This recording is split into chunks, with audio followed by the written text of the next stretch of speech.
Indonesia के tourist visa के बारे में बताएं। इसके थ्रू मैं वीजा अप्लाई करता हूँ।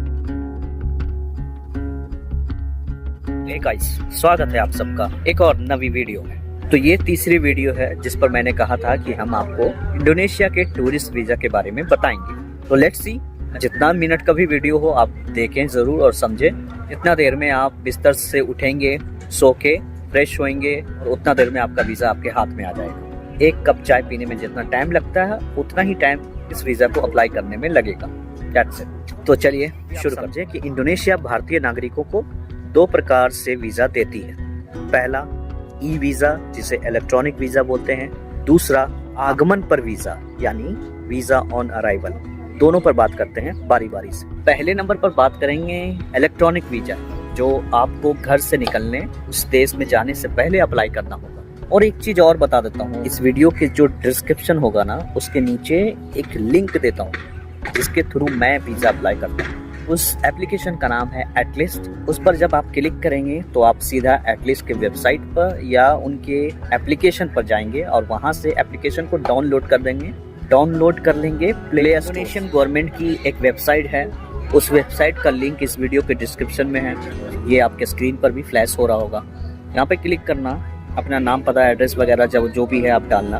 आपका नाम, आपका जन्म तिथि, जो पासपोर्ट में आपका लिखा है वही चीज़ें आपको मेंशन करनी है, डालनी है, उसमें पेमेंट कर देना है। लेकिन जो इनके वेबसाइट हैं उनसे अगर आप अप्लाई करेंगे तो 2 या 3 दिन का समय लगेगा।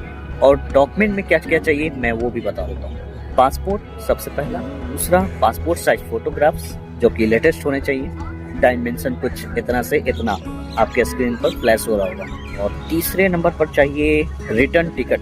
जी हाँ, रिटर्न टिकट डमी भी दे देना तो चलेगा। डमी मतलब नकली।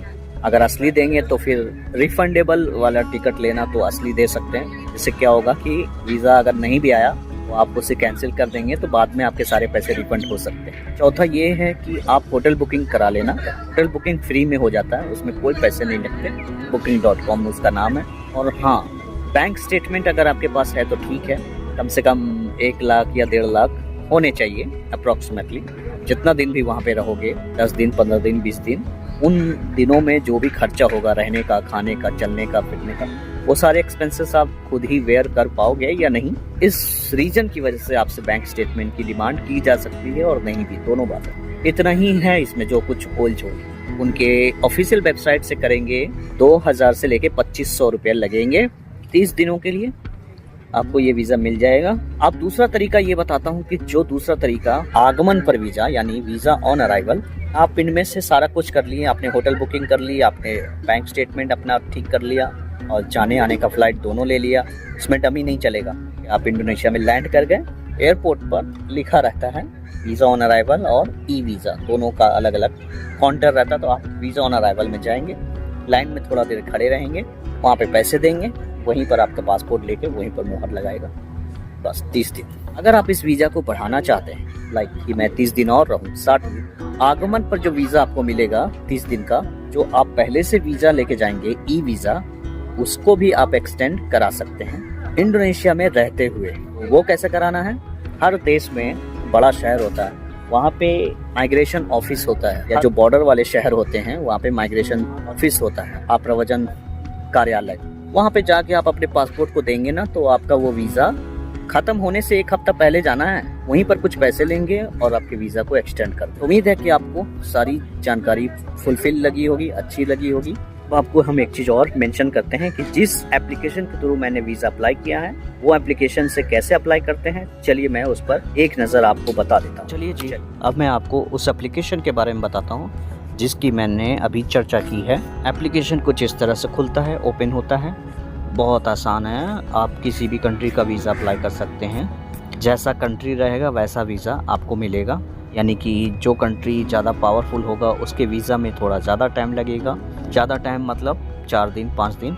जो कम पावरफुल होगा, यानी कि जिसकी मतलब जो आसान है, जिनके साथ इंडिया के साथ अच्छा रिलेशन है, वहाँ पे वीज़ा आपको 1 दिन के अंदर, यानी सुबह किया तो शाम तक मिलने की पूरी उम्मीद होती है। तो हम इस वीडियो में बात कर रहे थे इंडोनेशिया टूरिस्ट वीज़ा के बारे में। तो बस इंडोनेशिया पर क्लिक किया, यहाँ स्टार्ट पर किया और थोड़ा समय ले रहा है ये गेटिंग द रेडी।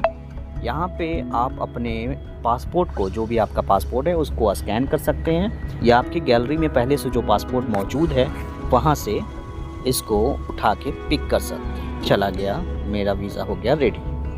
ये वीज़ा ऑन टाइम 10 दिसंबर 2025 4:27 में आपको वीज़ा मिल जाएगा। इस वक्त जो टाइम हो रहा है 2:37 यानी 4:37 यानी 27। अगले 2 घंटे बाद आपको वीज़ा आपके हाथ में होगा। तो अप्लाई ओनली फॉर मी, नीचे आपको जो यहाँ पे क्लिक करना है, यहाँ पे बस आपको पेमेंट करना है। टोटल पेमेंट है 4074 रुपया। अभी जो आपको पेमेंट करना है 2900 रुपया करना है, और जिस समय ये वीज़ा आ जाएगा आपको उस समय बाकी बचे अमाउंट उस देना है।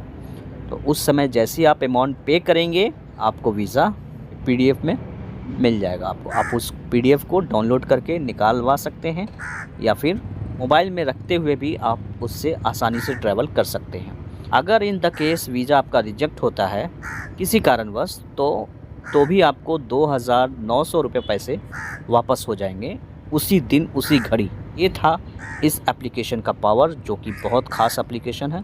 बहुत आसानी से वीज़ा अप्लाई कर सकते हैं। मुझे उम्मीद है कि आपको पूरी तरह से समझ आ गया होगा। अगर फिर भी कोई कन्फ्यूजन है, कोई सवाल है, कुछ छूट गया, कुछ रह गया, आप हमें जब भी कॉल करो, मैसेज करो, व्हाट्सअप करो, ईमेल करो, व्हाटएवर यू वांट, जो भी करो, हर एक सवाल का जवाब देने के लिए तैयार हूँ।